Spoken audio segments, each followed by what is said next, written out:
And Mama C. Well, at least Mama C and Ron today.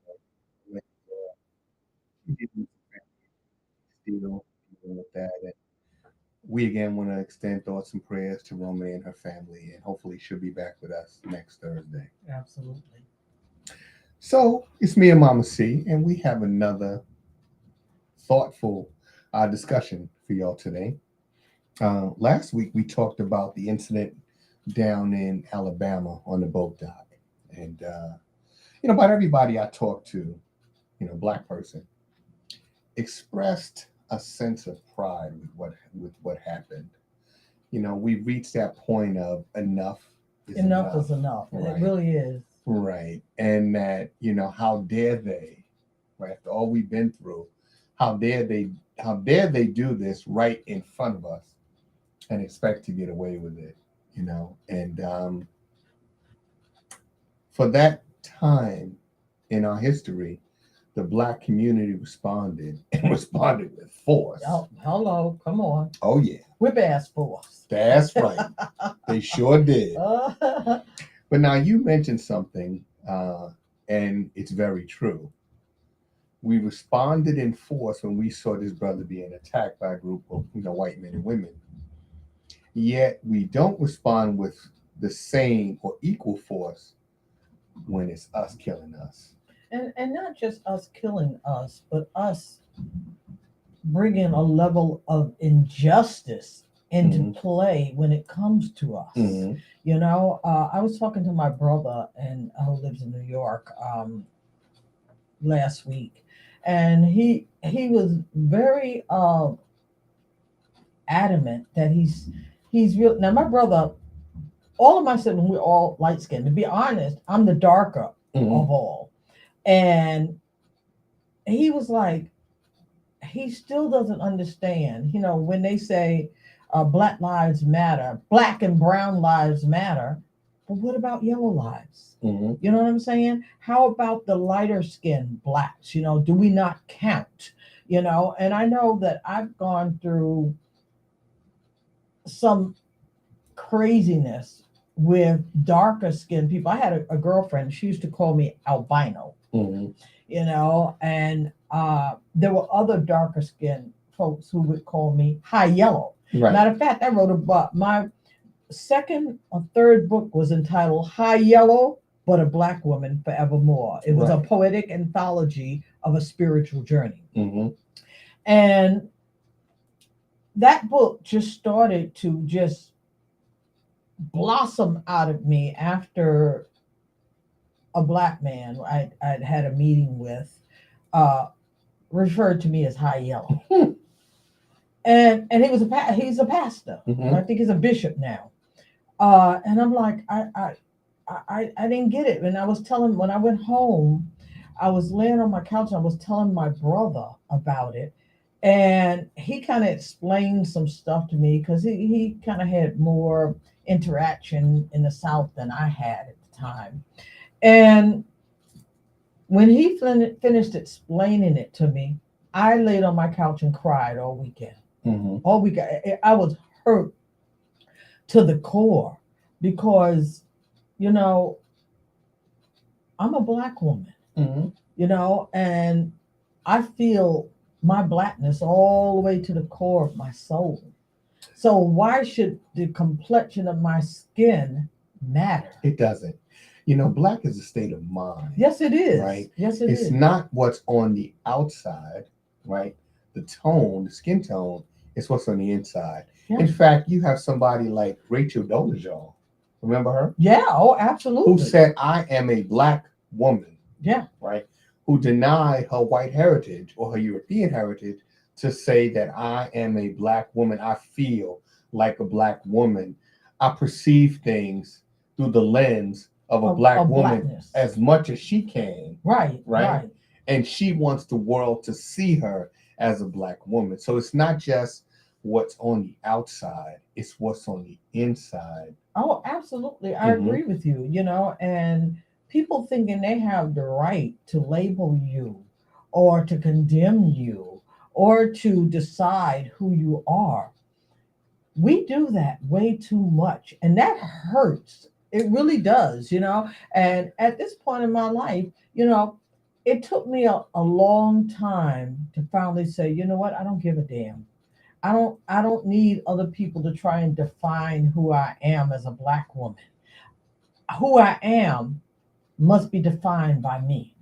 Well, that's a part of that self-destructive, uh, I guess, pattern that began for us when we were offloaded in places like Charleston and sold on the open slave market. Right, right, They hated our humanity, us, because of our skin. No other reason. right. Well, I shouldn't say no other reason. There were a bunch There of are deeper reasons why. hmm But in order to break us down, and there's a building and up divide process, us. right? And there's a tearing down process. And this was a long and detailed tearing down process. Right. So much so that now it's difficult to distinguish who is your enemy or your real enemy. Absolutely. Sometimes we look at each other and we begin to think, well, you're my enemy too. Absolutely. You're my enemy too because Absolutely. you don't perceive me as a black person. You don't perceive me as being worthy or valuable as a black person. And I think that's despicable. Not only do we kill each other and beat each other up and mistreat each other, we are doing everything we can. See, I think that came from that conditioning, the white conditioning. So when white people aren't tearing us down, we're tearing ourselves down. We're tearing each other down. And that's what I mean about differentiating between who is the enemy and who is the brother or the friend. Right, right. Because sometimes the European community can be more kind and understanding to you than your own and community. loving and giving and sharing and caring. I find, especially since I moved up here, I lived in Harlem when before I moved up here, and most of the people I associated with were black. Most of the people I associate with here in the Poconos are white. And I find that the white people up here have treated me better than the black people. And yeah, and they're not all of the black people, but a large portion. No, I get it. I get it. And that's something that is difficult for a lot of people, because if you live in Harlem, and I grew up in Brooklyn, I grew up in Bedford Stuyvesant, so the people that robbed my mother were not European. Right. The people that were selling the drugs on the corner or shooting up the block were not Europeans. Absolutely. These were people that look like you and I. Absolutely. Absolutely. Right. And when we talk to one another, even in general conversation, we refer to each other by the N word. Right, right. Years ago it was brother, and now it's the N word. The N word. For our sisters, it's the B word. Right? Exactly. So we've lost all respect, all love, or dignity for one another. Absolutely. And now it seems as if when something happens to us, and it is, say, a European or an Asian or whatever nationality, when one of us is injured or killed by someone from outside the black community, we rally, we march, we rally, we get upset, we get crazy. But when it comes to us doing it to each other, it's like, oh, what the heck? The silence is deafening. The silence is deafening. Right. Yeah. Right. And for us as black, and I'm going to say this about black men, for us as black men, in order to be respected, we must first protect and honor our women, our children, and our community. If you can't protect your woman, your children, and the places where you live, then you can't really consider yourself a man. Absolutely. And people will never respect you as a man if they can come into your community and dictate to you and disrespect your woman and your children, and there's no response. Yeah. Yeah. So until we begin to, I guess, take our position, which is the position of the guardians of the community, Mm-hmm, the mm-hmm, protector, mm-hmm. until we begin to accept those roles that were ours historically, that's what we did, Mm-hmm. right? Well, now we are the ones terrorizing our community. We're terrorizing and mistreating each other Mhm. terribly, and I've had some encounters up here by black women that were just unbelievable. That's when I unfriended and deleted them. Mm-hmm. You know, I don't have to explain to you what you did. You know what you did. You know what I'm saying? Right. I'm not coming to you and going back and forth with you about the situation, because if you did it on purpose. Right. And so why should I step to you and encounter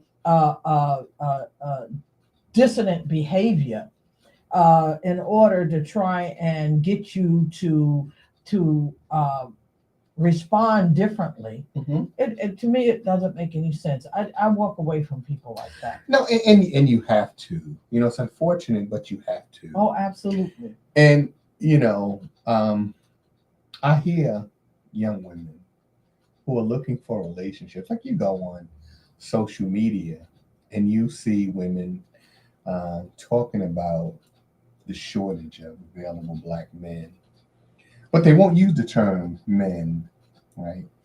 You know how we refer to each other, and I hate to use this term, but niggers. Mm-hmm, mm-hmm, mm-hmm. And I would say to these young women that you say, there's a shortage of good niggers out here, Mm.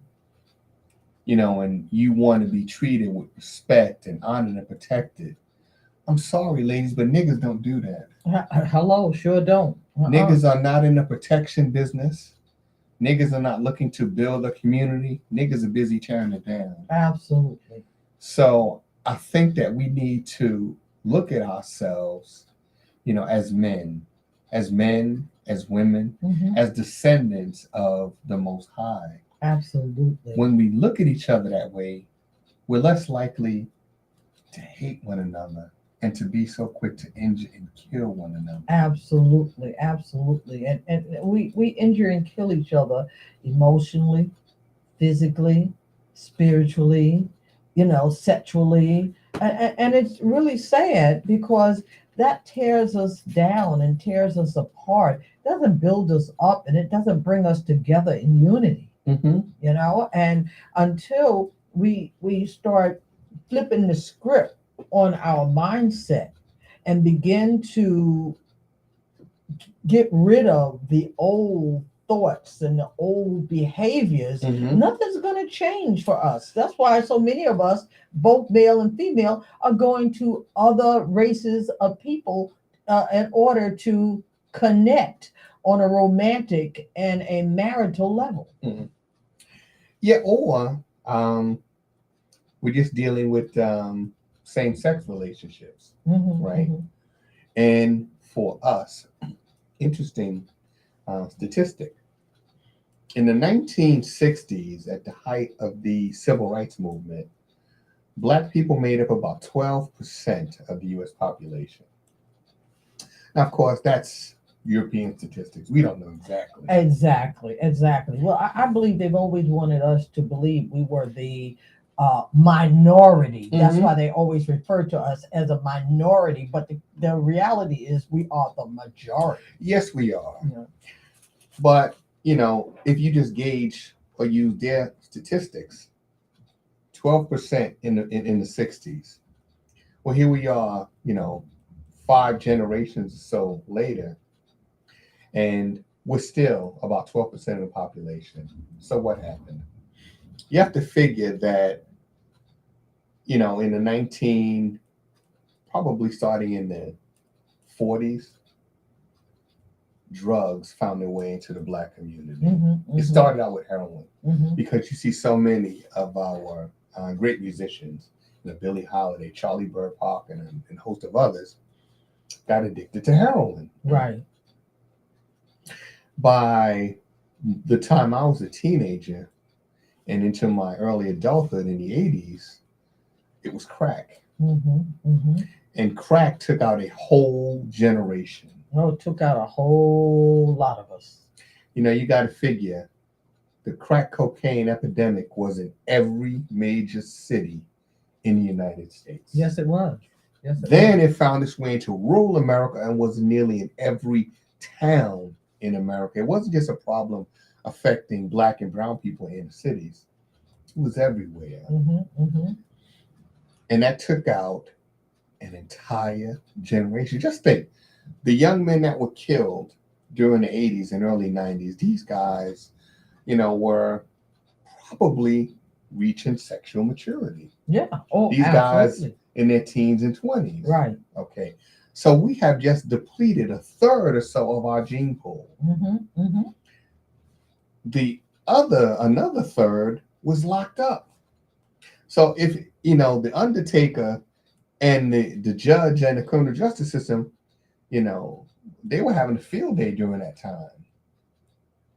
By I want to say 94, under the Clinton administration, they came out with the crime bill. So that was another method to incarcerate men of color for inordinately long periods of time. Right, right. And before that, it was the Nixon administration with their war on drugs. And there are still black men and women still in jail from the 70s for marijuana. Yeah. A substance that's legal now. Exactly. And it's just, if it isn't one thing, it's another. Mm-hmm. And if we aren't destroying ourselves, we're destroying each other. Right. And it just goes on and on and on. And I've had enough of it. I really have. And I'm very particular about the black folks in my life. Mm-hmm. If I don't feel, and as a spiritualist, I can feel the energy of other people. I know if when you enter my sacred space, whether or not you are someone who is toxic, mm-hmm. or someone who is loving, mm-hmm. And so I pay attention, and I always tell people, listen to your spirit. Mm-hmm. Listen to your spirit, because the spirit of God is imbued in all of us. Mm-hmm. And if we listen, a lot of us would not fall into the potholes and pitfalls of life that we keep falling in. Some of us fall into these potholes and these pitfalls, and we just go deeper and deeper and deeper and deeper. And you wonder, well, how did I get here, and how do I get out? They don't have a clue. Well, you know what? I had a conversation earlier today. We were talking about some of the things that are happening in America, like the wildfires in Maui, things of that nature. Right. And, I don't attend church. I never will again. I don't either. I never will again in this lifetime. Yeah, not in this lifetime. And probably in the next lifetime, it ain't looking too good there either. Ain't looking good there either. I tell people, pay attention, learn the lessons, so that when you come back, if you have to come back, you don't have to repeat these lessons. Exactly. Okay? So I have learned, and I couldn't, when I was going to this church in Brooklyn, I couldn't figure out what I was doing there, because I wasn't a churchgoer. Mm-hmm. But God, I kept saying, what am I doing here? And I would hear the spirit in me saying, look, watch and listen. Mm-hmm. Watch and listen. That's all the spirit would say to me. So I would sit and I would watch and listen. And of course I had to put on my cap of discernment, because if I'm watching and listening, I'm supposed to be learning something.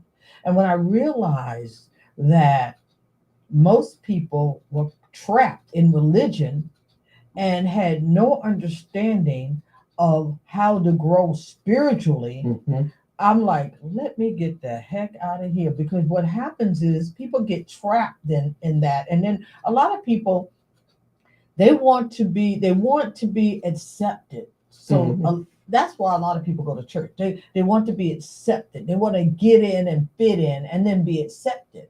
But a lot of times, some of the biggest devils you ever want to run into are in church. Absolutely. And so, you some people run out of church and never go back again, because they do wake up and they're like, there's something wrong with this. Well, there is religion, and then there's the worship of the higher power, Right. and the two of ain't even on the same They ain't street. on the same Right. level. Right, You know? completely different. And we get caught up in religion, and religion makes you deaf, dumb, and blind. It really does. Because a lot of people, there's a scripture in the Bible that says where Jesus is talking, and he says, "Brothers, I will not have you ignorant. Yet, in this country, what's killing us is ignorance." Is ignorance. There's exactly. another scripture that says, "My people die daily from lack of knowledge." So now, how can it be? These are two completely opposite statements. Mm-hmm. One offering knowledge, and the other saying it is the lack of knowledge that is killing you. Mm-hmm. Mm-hmm. So, the folks that go to church are the folks who, in my opinion, many instances, are the most ignorant spiritually. Oh yeah, they Right. are. I totally agree Yeah. with you. And, I'm not trying to single anyone out, right? But in my dealings with people and speaking to them and seeing some of the things that will be posted on, social media platforms, I'm like, well, wait a minute. Uh, I've had family tell me, right, that some of the things that are in the Bible, you can't rationalize them. You're not supposed to think, Yeah. right? And that's what religion is. It doesn't want you to think. If you really thought, listen to some of the things that's said, and then thought, use your mind to assess what was said, you're like, what the hell? Right.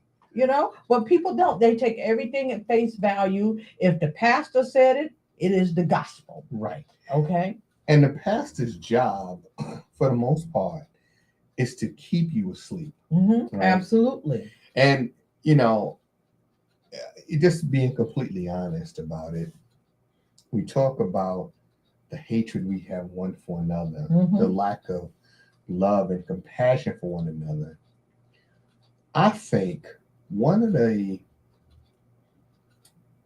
one of the means by which white supremacy has been transmitted throughout the generations has been through the Black church. Oh, absolutely. It was the vessel through which the conditioning has kept us at bay when it comes to excelling on a spiritual level. Mm-hmm.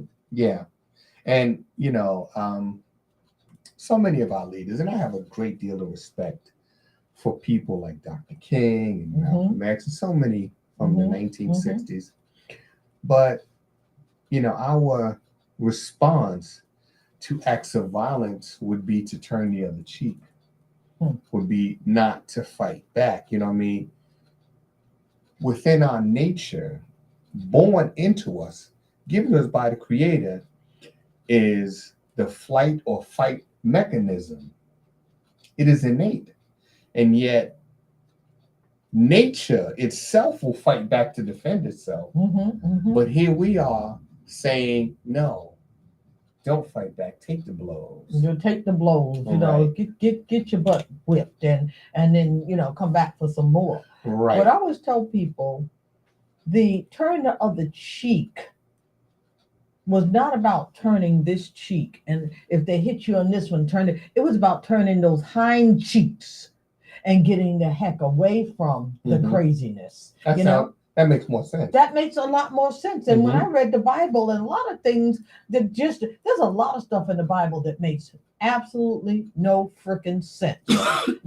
And unless you make that internal connection, connect to God, and allow God to interpret what's in that Bible, you're just going to go along with with somebody else's program to keep you deaf, dumb, blind, and stuck. And religious. And religious, exactly. And religious that religion encompasses all of that, right? Yeah. The blindness, the lack of knowledge, And unfortunately, we, the members of the Black community, we should be using the church to spread a message, and not just a message of love and understanding, but also an economic message.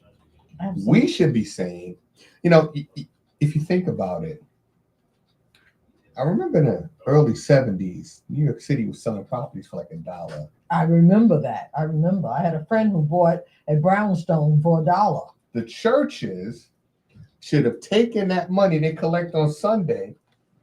And Let's bought up. collectivize, right? Exactly. Let us buy up this property for $1. For $1. Right. Exactly. Let us go get this property, fix it up, and let us now build a new reality for ourselves in our community. Oh, Right? I absolutely agree with you. But we blew the opportunity. And now what happens is it is about enriching one or two people in the church. Yeah. Right? Yeah. The For the most pastor part. and the first lady. And somehow, if the pastor's living large, somehow the congregation feels, well, we're blessed because, yes, we're living in a roach infested tenement with no heat, no hot water, but that's okay. Because one day after I'm dead, I'm going to go to a place called heaven and I'm going to live there in a mansion. In a mansion with gold roads and Right. paths and, Right. Right. oh, Now, it- what are you going to do with things of value, tangible things of value when you're dead? well, the Egyptian pharaohs showed us that. When they died and all their jewels and gold and whatever went with them, when their coffins and their spaces that their tombs were open, their gold, all of their wealth that they put in there with them to take to the next to heaven, afterlife, Right. it was still here, Right. right here on planet Earth. Mm-hmm. So they taught us, but most people don't pay attention. Mm-hmm. They taught us you can't take it with you. And no matter how many times or how much you profess, you can't take it with you. People are so brainwashed that they actually think, well, when I die, all my riches is going to be in heaven. Right. That's where I'm going to get my wealth. But your pastor and his wife are living large, flying in Lear jets, living in mansions, living in the most, riding in the most expensive cars. Why aren't they waiting for their wealth after they die? I thought about something the other day. The Bible says that the heavens and the earth were created in 6 days or 6 segments of time. When Jesus died, according to the scripture, some 2,000 years ago, he said, I go to prepare a place for you, so that where I am, ye shall be also. Okay. In 6 days, the entire universe and everything in it was created.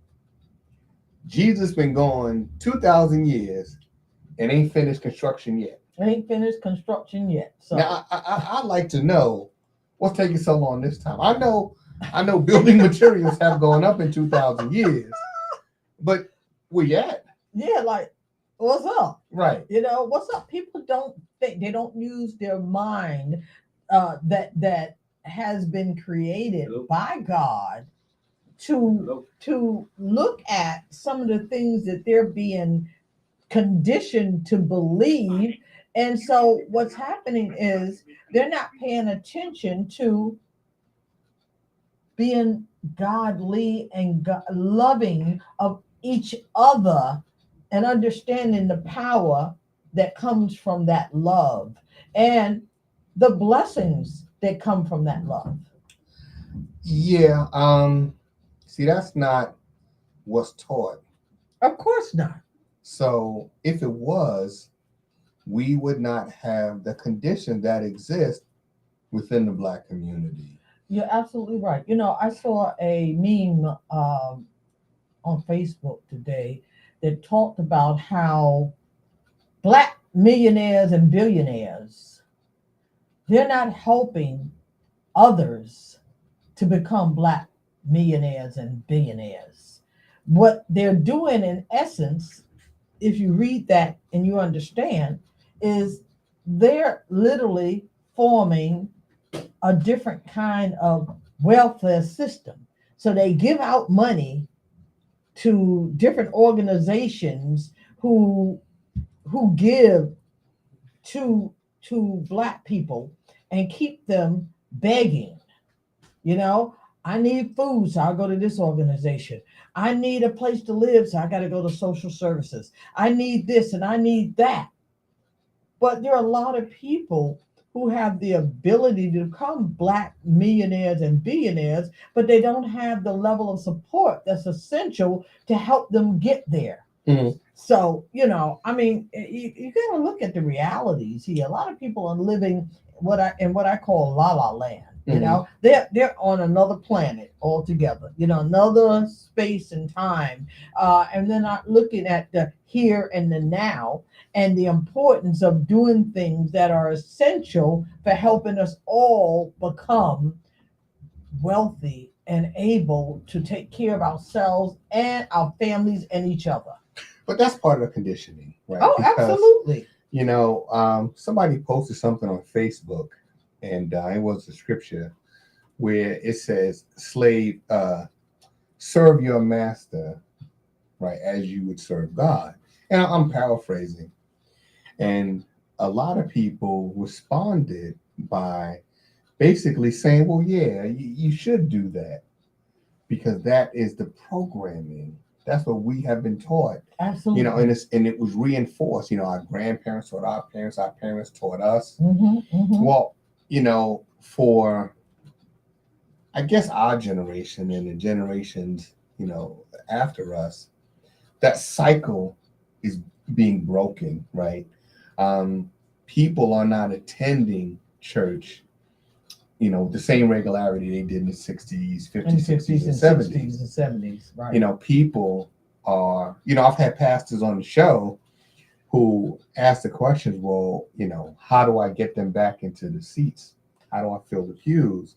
And it's difficult because the same sermons that were taught to our grandparents and great grandparents, well, they're no longer, They don't work for they this don't work generation. and They they're don't not work. appealing to us. Exactly. Right. So we need a new theology and not simply one of prosperity. We need a theology that is going to assist us in the process of breaking the psychological chains, right? That we can be free people, that we can begin to recognize each other, not as the N word, not as the B word, not as an enemy, but as a real brother and as a real sister. Absolutely. I wrote something, oh God, it must have been about 10 years ago, called Quantum Theology. Mm-hmm. We're going to take theology to a higher level, a Mm-hmm. much higher level, because the way it's being taught and the way the pastors have been conditioned to teach it is causing people to turn away, period, Mm-hmm. because they can't relate to, identify with, and they don't believe the nonsense the way that it's being taught. They see through it Mm-hmm. better than our parents and our grandparents did, and some of us do now. And realistically, these are very confusing times. Oh, and And how? the pastors don't have the answers. In fact, a lot of them won't address certain issues Right. because they're hot button issues. Mm-hmm, And mm-hmm. because they want to keep, if you happen to have your pews filled, you don't want to say or do anything that may alienate people. And Fear. what would be The, $100,000 collection now it's only down to 50. yeah, Right. fear. Mm-hmm. They're operating on fear. Mm-hmm. They want to be able to keep their pockets lined. Mm-hmm. They want to be able to keep the people there. That's what got Jesus into trouble, because he was teaching spirituality to people who were trapped in religion. Mm-hmm. And once you start digging into the pockets of the religious leaders. Oh, you become the hated, Mm-hmm. part of the hated. Mm-hmm. And it's terrible. It's terrible. I was writing a column for a newspaper in a Caribbean newspaper in New York entitled God Sense 101. They were spiritual menus. Oh, they were way out there. Somebody said, "Oh, you were way ahead of your time," and but I was being guided to do that. I don't know how many people uh, got it, but they stopped printing the articles, and because they were very religious, and I'm sure the religious leaders were on their tail about, because I was teaching spirituality. Mm-hmm. And so I'm like, okay, I can do this on my own. I don't have to do it in the newspaper, and I don't have to go. You definitely ain't going into church. I'm like, okay, Jesus taught us a lesson, and if you get the lesson, you don't mess with the money of the church leaders. There's a different way to do it so that you don't get caught up. And in this day, they don't nail you to a cross, or they'll put a bullet in your head. Yeah. Anytime you mess with the status quo, yeah, you represent a threat to the power structure. Absolutely. And that will not be tolerated. It will not be tolerated, and they will look at you like you are the devil incarnate. Yes, and they'll try and make their people believe that you are the devil incarnate. And so what happens is you can't get through to them because they've been so conditioned that they won't believe what you're saying. Well, they'll block out what you say. They'll block out what you're saying and what you're trying to teach them, and help them to connect on a spiritual level.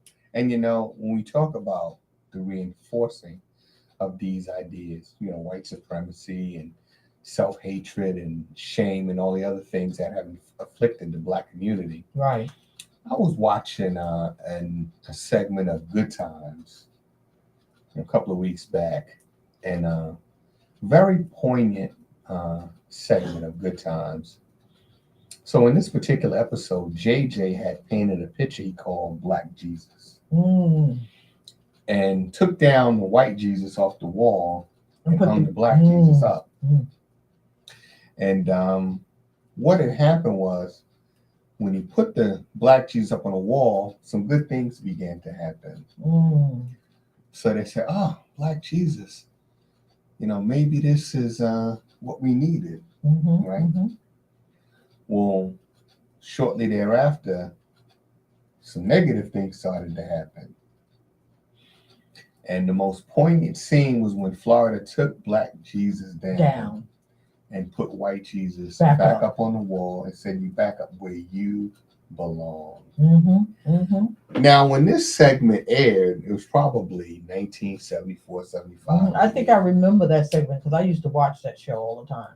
Well, we all did, because it was rare to see us on TV. Right.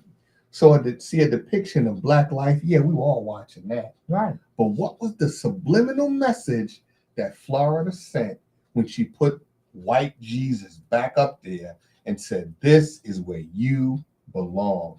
Back on my wall, back on the wall, I guess, looking after my family, right? That only white folks can protect us and look after us. That was the subliminal message. Of course. Right.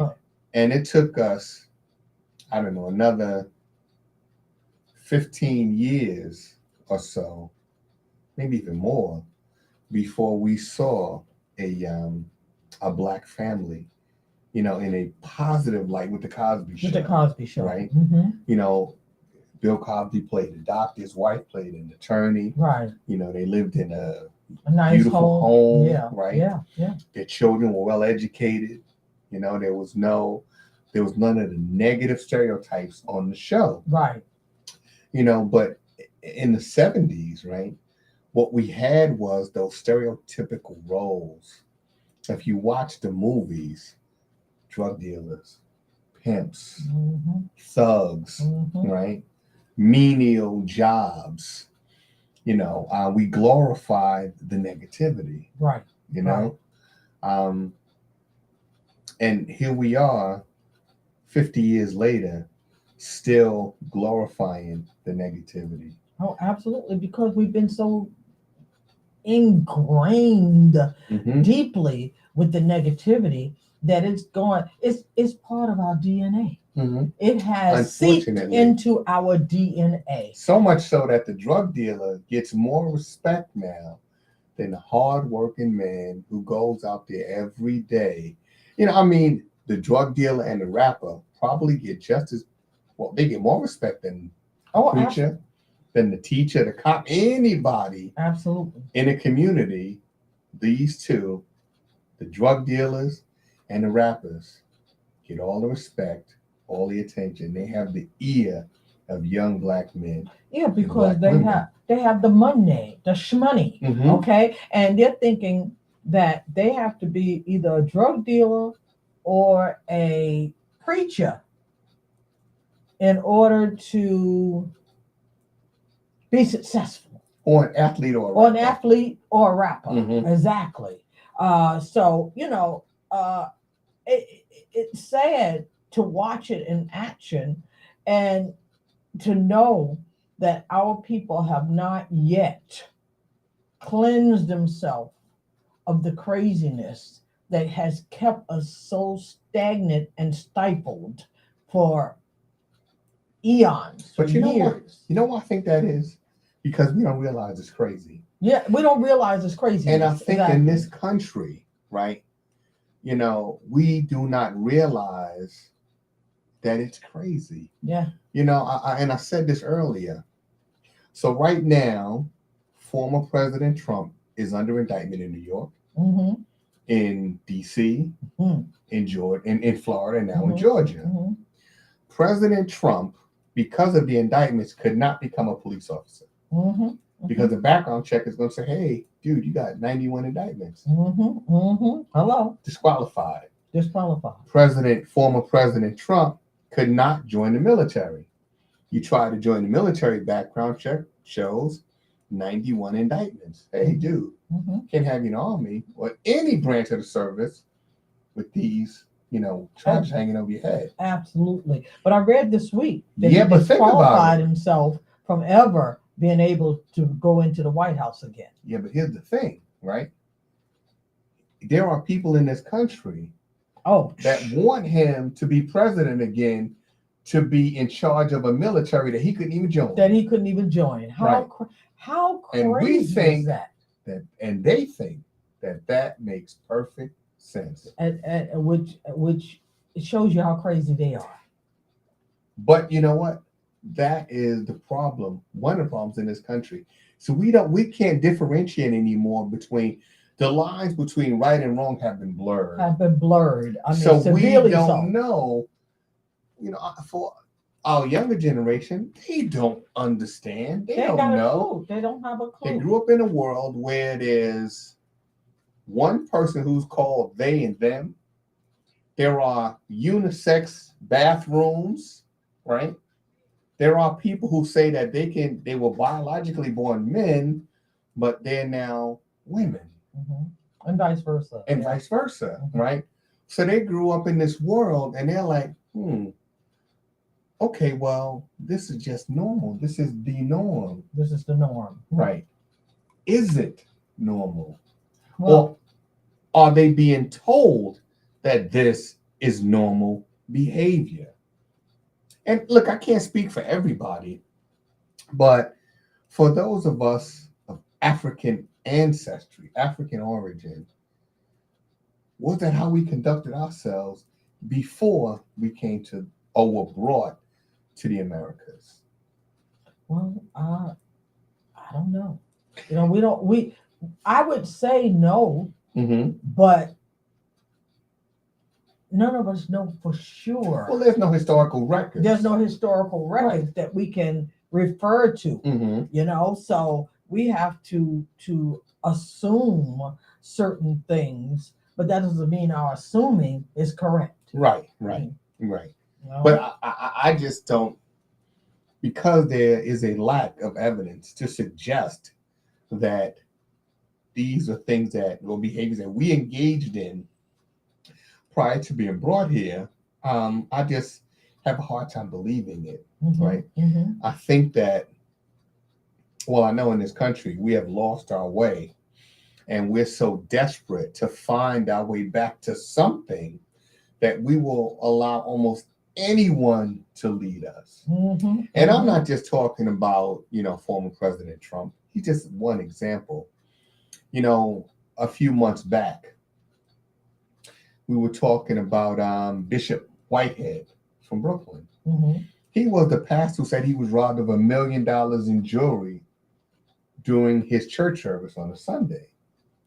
So, people were filming when these guys allegedly burst into the church, held him at gunpoint and his wife, and robbed them. Now, who wears $1 million in jewelry to come to church? Exactly. And you got a congregation of people where a lot of them don't even know how they're going to pay their rent, how they're going to pay their car note, how they're going to pay their light bill, how they're going to buy food, and you standing up there with $1 million worth of jewelry on. Well, that's what he alleges. That's what he alleges. Yet no one in the congregation was robbed, just he and his wife. Yeah, because they knew that he had that kind of wealth. Did they know?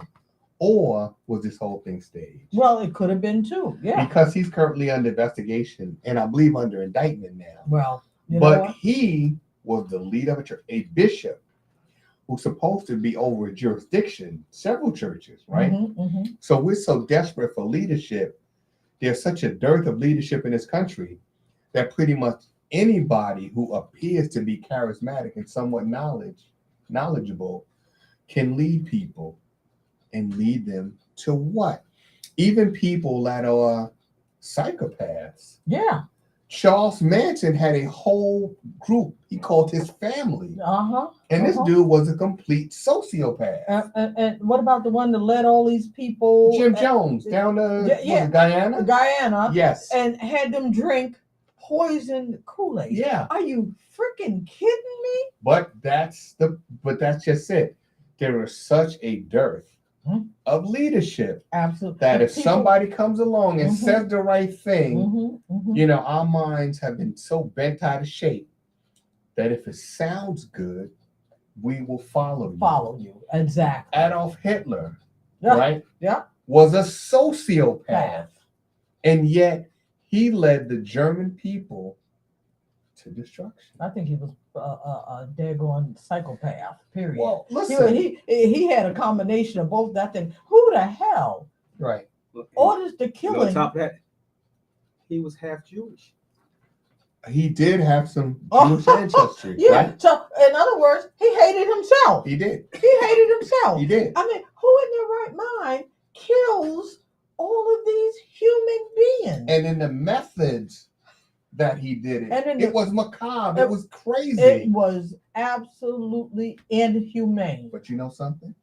There are still people in this country absolutely that got the swastikas. Adolf Hitler. Oh, absolutely, because they're crazy. You can't change crazy. Like I said, you can't change stupid. You can't change crazy. Crazy people are crazy people. You can't. Sometimes you can treat it, but most crazy people won't stay on their medication, so they go right back to being even crazier as they age. Because they don't want to. Nothing wrong with me. Because they don't realize that they're crazy, and that is exactly what's happening in America. We don't realize that we are crazy, and in our communities, we don't recognize the craziness. And what's sickening to me is that, and we talked about this, the black woman who was in Harlem and she went to buy a bottle of wine and 4 guys attacked her. Yeah.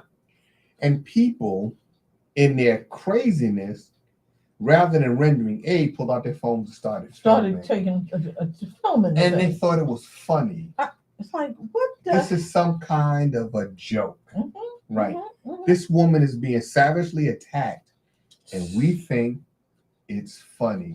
We think it's something that we need to put on social media and send it around the world for people to see 4 black men attacking a black woman and no one coming to her aid, and we wonder why we're not respected and why we're not progressing in Mhm. life. Mm-hmm. You know, I mean, there is a universal law that literally says we have to prove ourselves worthy Mm-hmm. of blessing. Everybody blessing. They want they trying to get a blessing. They are praying and carrying on. But if you're not doing the right thing, the universe is smarter than you. Well, you know, you find that unfortunate. It's an unfortunate situation, but most people, their blessings are things that are tangible. And when I'm talking about And tangible, I mean like they want a they car, want a car, they want a house, they want jewelry, jewelry. they want the money, they want the big house. Uh-huh. What are you gonna do with it?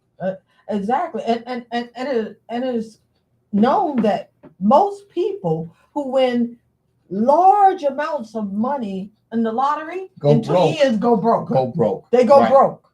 So, you know, what are you gonna do with it? You know, I mean, you just it's vanity is what it is. So I Yes, can it is. show my friends around the hood, I got this and I got that, you know, and it's not helping us to move Forward. our situation forward, right? Absolutely. And you know, unfortunately, you know, this hour goes by so quickly. Yes, it does. You know, I just hope that someone is listening and some of this sinks in, and people will begin to have the conversation with their friends, their families, and you know, once a conversation gets started, everything has a point of origin and a point where it ends, right? But once you get it going, it's like that snowball. It It becomes snowballs. the Yeah. avalanche. Yeah. That's what we need to That's do. We what we need to need. have these conversations, you know, because we talked about, I mentioned this, I said our parents are not here physically, Hmm. but they're not gone. But they're not gone. Right.